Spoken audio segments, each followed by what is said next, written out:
కోనసీమ జిల్లా ఇరుసుమండలో కొనసాగుతున్న gas leakage ప్రమాదాన్ని అమలాపురం ఎంపీ హరీష్ కుమార్ సందర్శించారు. అధికారులు తీసుకుంటున్న చర్యల గురించి అడిగి తెలుసుకున్నారు. ఢిల్లీ నుంచి వచ్చిన ప్రత్యేక నిపుణుల బృందంతోనూ చర్చించారు. మరికొన్ని గంటల్లో మంటలను అదుపు చేస్తామని చెబుతున్న ఎంపీ హరీష్ కుమార్తో మా regional coordinator Appaji face to face. 30 ఏళ్ల తర్వాత మరోసారి కోనసీమ ప్రజలను వణికిస్తున్న భారీ బ్లోఅవుట్ మలికిపురం మండలం ఇరుసు మండలంలో ఇక్కడ భారీ బ్లోఅవుట్ కొనసాగుతుంది. అయితే ఈ నిప్పురవలు కూడా ఎగిసిపట్టిన పరిస్థితి అయితే ఉంది. అయితే ఎప్పటికప్పుడు ఇక్కడ అధికార యంత్రాంగం కూడా పూర్తి స్థాయిలో అప్రమత్తం అవడం, అలాగే రాష్ట్ర ప్రభుత్వం కూడా ముఖ్యమంత్రి చంద్రబాబు నాయుడు కూడా ప్రతి క్షణం కూడా ఇక్కడ అమలాపురం పార్లమెంట్ సభ్యులు హరీష్ కుమార్ గారి ఆధ్వర్యంలో ఇక్కడ కూడా అనుక్షణం కూడా ఇక్కడ పర్యవేక్షణ కూడా జరుగుతున్న పరిస్థితి అయితే ఉంది. సార్ చెప్పండి, ఇక్కడ పరిస్థితి ఎలా ఉంది? ఇక్కడ నిపుణుల బృందం ఏ విధంగా వచ్చిందా, లేకపోతే ఏదైనా కంట్రోల్ చేయబోతున్నారు అనుకుంటున్నారు? లేదండి, మీరు అందరూ చూస్తున్నారు. నిన్నటికన్నా ఈరోజు చాలా వరకు కూడా ఈ మంటలు అనేది అదుపులోకి తీసుకురావడం జరిగింది. మేము కూడా ఒకే ఆలోచనగా పనిచేస్తాం. జిల్లా యంత్రాంగం అయినా సరే, లేకపోతే ఓఎన్జీసీ అయినా సరే, ఈ ప్రైవేట్ ఏజెన్సీ అయినా సరే, వీరందరూ కూడా ఒకే విధంగా ఆలోచన ఏంటంటే దీన్ని పూర్తి అదుపులోకి తీసుకురావాలి. ఎందుకంటే మన ముఖ్యమంత్రి వర్యులు శ్రీ నారా చంద్రబాబు నాయుడు గారు ఒకే ఆదేశం జారీ చేస్తారు, ఎక్కడ కూడా ప్రాణ నష్టం కలగకూడదు.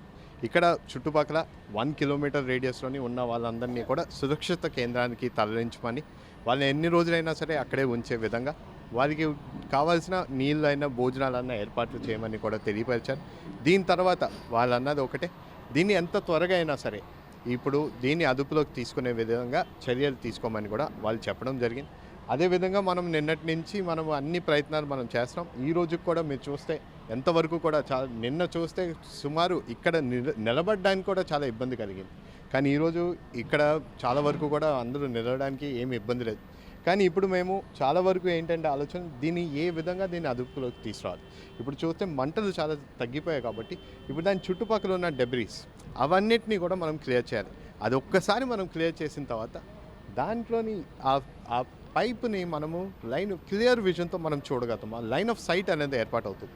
అప్పుడు అది ఏర్పాటు అయినప్పుడు మనకు తెలుస్తుంది ఎంతవరకు డ్యామేజ్ అయింది పైప్, లేకపోతే దీని పైనుంచి మనం క్యాప్ చేయగలుగుతామా, లేకపోతే ఇంకా అనేక మార్గాలు ఉన్నాయి, లేకపోతే కింద నుంచి దీనికి కూలింగ్ లిక్విడ్ అనేది పంప్ చేద్దామా, ఇవన్నీ అనేక మార్గాలు ఉన్నాయి. కానీ ఏంటంటే ఫస్ట్ మనకు కావాల్సిందంటే లైన్ ఆఫ్ సైట్ మనకి క్లియర్గా పైపు ఎంతవరకు డ్యామేజ్ అయింది అనేది అది విజిబుల్గా మనకు అనిపించాలి.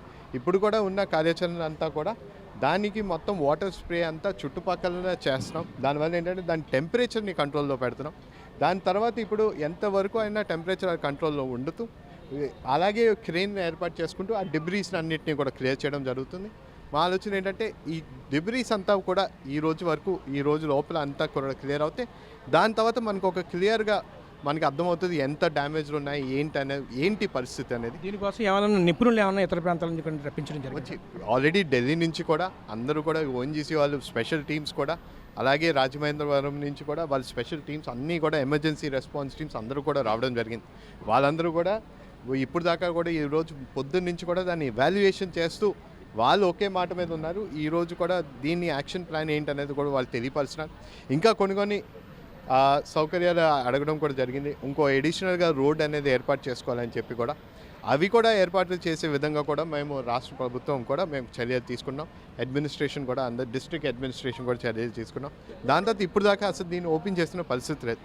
సో ఇంత టైం గ్యాప్ ఉన్నప్పుడు అట్లీస్ట్ కొంచెం ప్రికాషనరీ మెజర్స్ తీసుకోవాలి. ప్రికాషనరీ మెజర్స్లోని ఒకటి ఏంటంటే చుట్టుపక్కల ఉన్న గ్రామవాసులందరినీ కూడా వాళ్ళందరికీ కూడా ఇంటిమేషన్ పంపించాలి. ఎందుకంటే ఇది ఆల్మోస్ట్ 8 సంవత్సరాల తర్వాత మనం ఓపెన్ చేస్తాం. సో మనకు ఏంటంటే ఈ వెరిఫికేషన్ చేస్తాం. సో ఇలాంటివన్నీ కొన్ని ఆల్రెడీ మేము ఐడెంటిఫై చేసాము. అవన్నిటినీ కూడా మేము ఒక యాక్షన్ ప్లాన్గా తీసుకుని ఖచ్చితంగా వీటిని వెళ్ళే ముందు మాత్రం ఇవేమీ అవ్వనివ్వకుండా చర్యలు తీసుకుంటాం. ఇది ఇక్కడ ఉన్న పరిస్థితి. ఇరుసు మండలిలో జరిగినటువంటి ఈ బ్లోఅవుట్ పరిస్థితులను ఇప్పుడు రాష్ట్ర ప్రభుత్వం చాలా సీరియస్గా తీసుకుందని, దీని మీద కూడా నిపుణుల బృందం కూడా ఇక్కడ బ్లోఅవుట్ని కంట్రోల్ చేసేందుకు ఢిల్లీ నుంచి కూడా రావడం జరిగిందని, అయితే ఇక్కడ ఎప్పటికప్పుడు కూడా పరిస్థితులను సమీక్షిస్తున్నట్లుగా అమలాపురం ఎంపీ గంటి హరీష్ మాధవ్ చెప్తున్నారు. కెమెరా పర్సన్ సుమన్తో అప్పాజీ, బీఆర్కే న్యూస్, కోనసీమ నుంచి.